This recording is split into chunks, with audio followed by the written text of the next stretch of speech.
পশ্চিমবঙ্গের রাজনৈতিক পালাবদলের পর একসময় যা কল্পনাতেও ভাবা কঠিন ছিল, শেষ পর্যন্ত সেটাই বাস্তবে দেখা গেল। যে দলটি প্রায় ৩ দশক আগে গড়ে তুলেছিলেন মমতা বন্দ্যোপাধ্যায়, সেই দলের শীর্ষ পদ থেকেই সরিয়ে দেয়া হয় তাকে। সর্বভারতীয় তৃণমূল কংগ্রেসের নতুন চেয়ারম্যান হিসেবে নির্বাচিত হয়েছেন হাওড়ার বিধায়ক অরূপ রায়।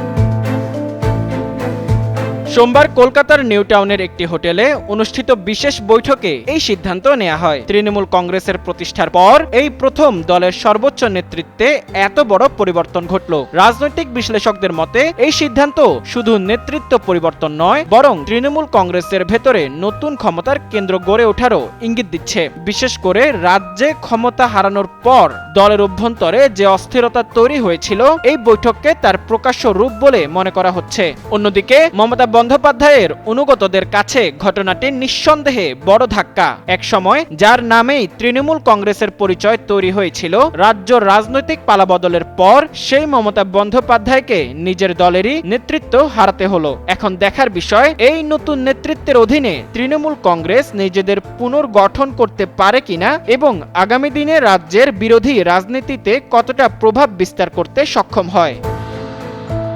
এদিকে পশ্চিমবঙ্গের বিভিন্ন সংবাদ মাধ্যম জানিয়েছে, কংগ্রেস থেকে মমতাকে প্রস্তাব দেওয়া হয়েছে, তিনি যদি তার ওই পুরনো দলে যোগ দেন তাহলে তাকে সহসভাপতি করা হবে।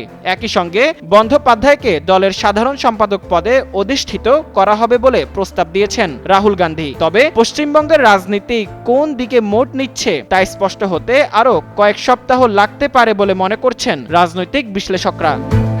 মোজাম্মেল পায়েল, যুগান্তর নিউজ।